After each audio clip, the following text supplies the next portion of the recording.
ओम शांति।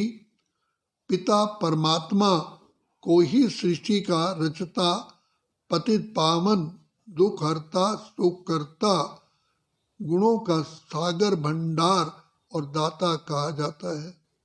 तो ये सब कर्तव्य पिता परमात्मा जब साकार सृष्टि में आते हैं तभी हम उनके ये सारे गुण अनुभव करते हैं।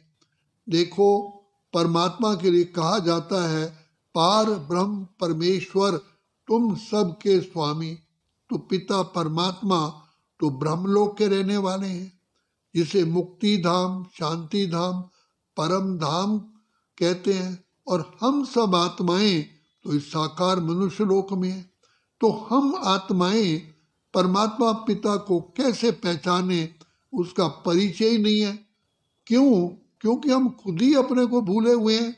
हम एक तरफ तो कहते हैं ये मेरा शरीर है, और जब कोई मनुष्य शरीर छोड़ता है कहते हैं भाई इसमें से आत्मा निकल गई।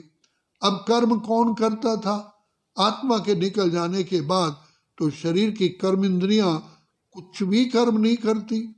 तो कर्म इंद्रियों द्वारा कर्म करने वाला कौन है? वो आत्मा थी। आत्मा के निकल जाने के बाद कर्म इंद्रियां तो हैं, लेकिन वो कर्म नहीं करती। शरीर तो बिल्कुल ही जड़ हो जाता है।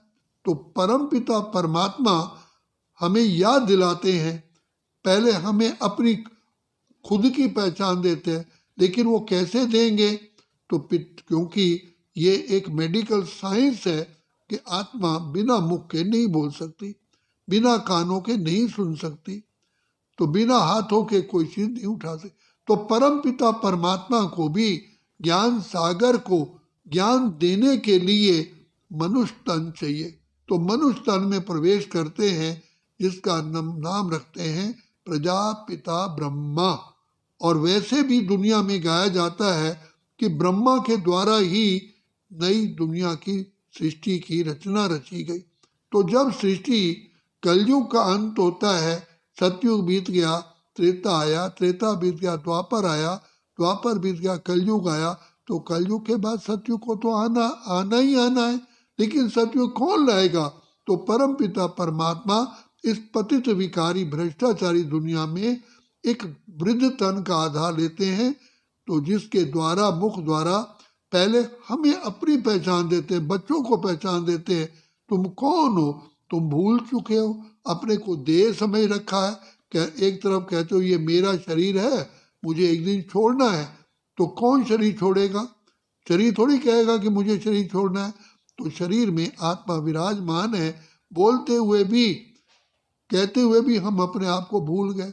तो बाप पिता परमात्मा आकर के हमें स्मृति दिलाते हैं कि तुम आत्मा हो, अजर अमर अविनाशी हो, इस शरीर में भी भ्रिकुटी में निवास करते हो। इसलिए मंदिर में जब जाते हैं तो सबसे पहले पुजारी हमारे मस्तक पर भ्रिकुटी के बीच में तिलक लगाता है।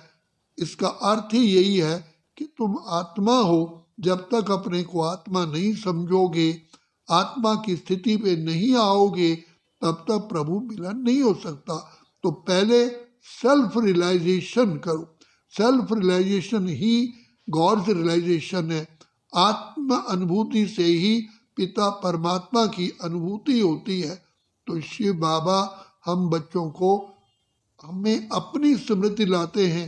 गीता में भी कहा है, अर्जुन तेरी भी पहचान मैं देता हूँ, क्योंकि तुम अपने को भूल चुके हो, अपने को तुमने देह समझ लिया है, तो अज्ञानता के अंधकार में आ गए हो।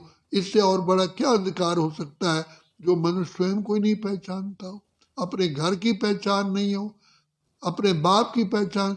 तो पिता परमात्मा को प्रजापिता ब्रह्मा के मुख द्वारा हमें अपनी पहचान मिलती है। फिर वो खुद अपनी पहचान देते हैं कि मैं भी आत्माओं का पिता आत्मा ही हूँ, लेकिन मैं परम धाम का रहने वाला हूँ, इसलिए मुझे परमात्मा कहते हैं। और मैं जन्म मरण से न्यारा हूँ, अजन्मा अकर्ता भोक्ता हूँ।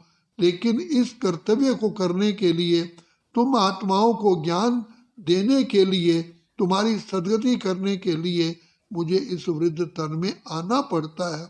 इसलिए सत्यनारायण की आरती की कथा में कहा गया है, बूढ़ा ब्राह्मण बन के आयो, कंचन महल कियो।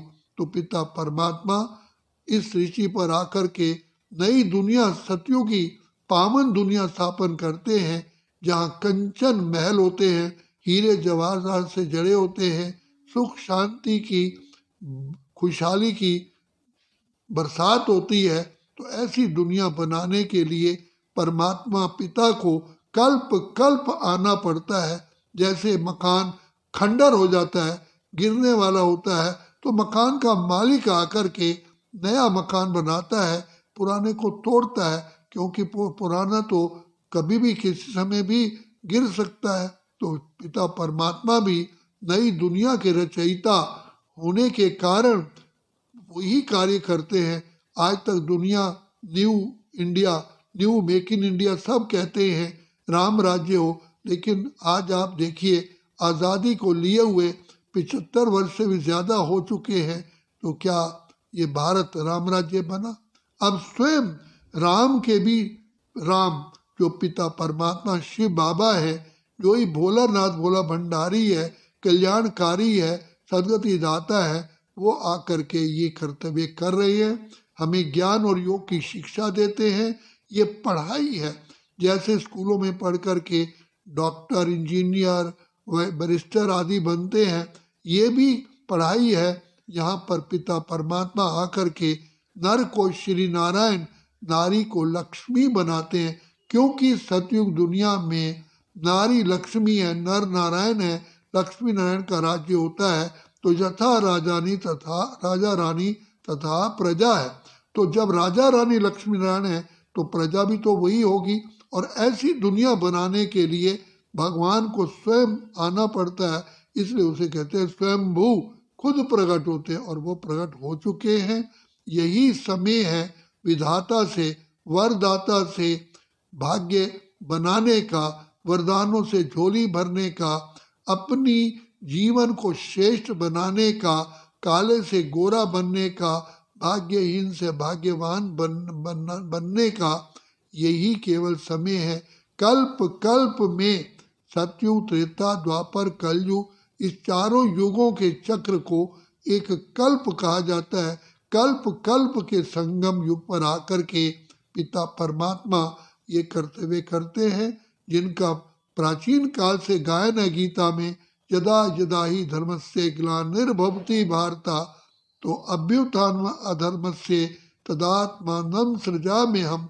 तो वो अपना कर्तव्य करने के लिए पिता परमात्मा आ चुके हैं। आया है शिव ईश्वर राह दिखाने के लिए, कलयुग वाली दुनिया स्वर्ग बनाने के लिए। अभी हमें पिता परमात्मा से छत्र छाया में आकर के वरदानों से झोली भरनी है। अच्छा, ओम शांति, ओम शांति, ओम शांति।